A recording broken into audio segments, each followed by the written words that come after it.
Hello बच्चों, solve करते हैं एक और जेईई मेन 2025 का question which is based on the chapter mathematics.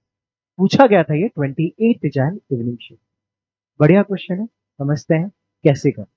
हमें एक ए मैट्रिक्स दिया, पी मैट्रिक्स दिया, और ये इंपॉर्टेंट है, हमें बी दिया है P into A into P trans, C दिया हमें P transpose into B raise to 10 into P, and हमसे बोल रहा है sum of the diagonal elements of C is m by n where the GCD है ना, greatest common divisor of m comma n is equal to 1, then बताओ m plus n की value क्या है। सबसे पहले हमें क्या करना पड़ेगा, हमें c तक जाना पड़ेगा। तो ये हमारा c है ना, इस तरीके से तो ये हमारा c है। अब हम इसको यूज करें, राइट।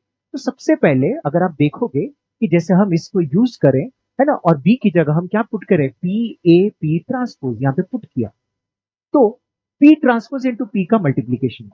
तो सबसे पहले क्यों ना पी इंटू पी ट्रांसपोज निकाल दिया जाए, और इसको फाइंड आउट करने में आता है आइडेंटिटी मैट्रिक्स, तीन ऑर्डर का कर सकते हैं। सिंपल है, ये वाला इसके साथ है ना, cos theta cos theta cos square theta minus sine theta sine square theta cos square theta plus sign square theta 1। ठीक है, फिर ये वाला फर्स्ट रो सेकंड कॉलम के साथ cos theta sine theta minus sine theta plus cos theta minus sine theta into plus cos theta, cancel, zero हो गया, right. फिर ये रो इसके साथ sine theta into cos theta plus cos theta into minus sine theta, cancel, zero. फिर second row second column sine theta into sine theta sine square theta cos theta into cos theta cos square theta, दोनों का addition. ठीक है, ये proper तरीका रहता है इस तरीके से सॉल्व करने का, है ना। तो क्या हो गया, आप देख सकते हो यहाँ पे कि P ट्रांसपोज इनटू P, ये कितना हो गया आइडेंटिटी में, तो बच कौन गया यहाँ पे A P transpose B raise to 9 into P।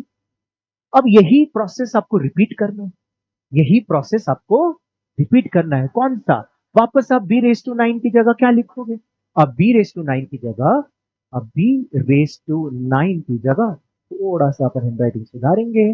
B raise to 9 की जगह आप लिखोगे क्या, अरे एक बार फिर से, b raise to b into B raise to 8 लिख सकते हैं, और b की जगह हम ये पुट करें वापस, तो क्या हो जाएगा, यहाँ पे आएगा p, फिर आएगा a p transpose into B raise to 8। ये किसकी जगह है, ये यहाँ पे, और उसके पहले कौन, उसके पहले पी ट्रांसपोज को फिर से p मिले, वो क्या हो जाएगा i। ठीक है, फिर यहां से a, और ऑलरेडी यहाँ पे a है तो ये क्या होगा a स्क्वायर।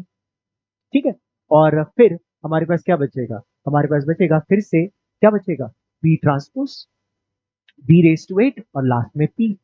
फिर यही प्रोसेस चलता जाएगा, तो आपको क्या दिख रहा है, आपको दिख रहा है कि ए के पावर्स इंक्रीज करते जाएंगे, राइट। और लास्ट में हमारे पास, जब ये लास्ट में करेंगे तो क्या रहेगा हमारे पास, लास्ट में हम करेंगे तो ए रेस टू 10 बन जाएगा, ये आपको पैटर्न समझना है।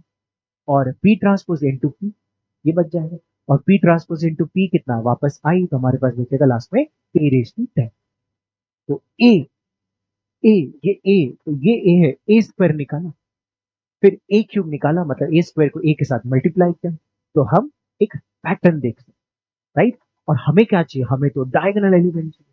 डायगोनल एलिमेंट कौन से वाले, ये वाले डायगोनल एलिमेंट चाहिए। तो अपन देख रहे हैं कि पहले क्या था, ए स्क्वायर में यहाँ पे 1/2, यहाँ पे 1, फिर यहाँ पे 1 बाई ए क्यूब में क्या हो गया, 1/2√2, यहाँ पे 1, तो 1 ही रह रहा है मतलब।